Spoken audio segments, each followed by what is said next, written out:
ரமலான் மாதத்தில் முக்கியமாக ஓத வேண்டிய 5 துவா. ரமலான் மாதம் வந்துவிட்டது. ஒரு சிறுவன் தனது தாத்தாவிடம் கேட்டான், தாத்தா, இந்த மாதத்தில் எந்த துவாக்களை முக்கியமாக ஓத வேண்டும்? தாத்தா புன்னகையுடன் சொன்னார், 1. பாவ மன்னிப்பு துவா. ஹஸ்தக்பிருல்லாஹ் ரப்பி மின் குல்லி தம்பின் வ அதூபு இலை. அல்லாவிடம் பாவ மன்னிப்பு கேள். 2. ஜன்னத் கேட்கும் துவா. அல்லாஹும்ம இன்னி அஸ்அலுக்கல் ஜன்னத். 3. நரகத்திலிருந்து பாதுகாப்பு.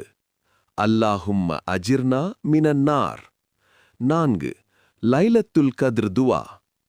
அல்லாஹும்ம இன்னக்க அஃபுவுன் துஹிப்புல் அஃப்வ ஃபஅஃபு அன்னி. 5. நோன்பு ஏற்றுக்கொள்ள துவா. யா அல்லாஹ், என் நோன்பையும் நல்ல செயல்களையும் ஏற்றுக்கொள். தாத்தா முடிவில் சொன்னார், இந்த 5 துவாக்களை மனமாற ஓதினால் ரமலான் நம்ம வாழ்க்கையை மாற்றும் மாதமாக மாறும். ஆமீன். இந்த வீடியோ பிடித்திருந்தால் லைக், ஷேர், கமெண்ட், சப்ஸ்கிரைப் செய்யுங்கள்.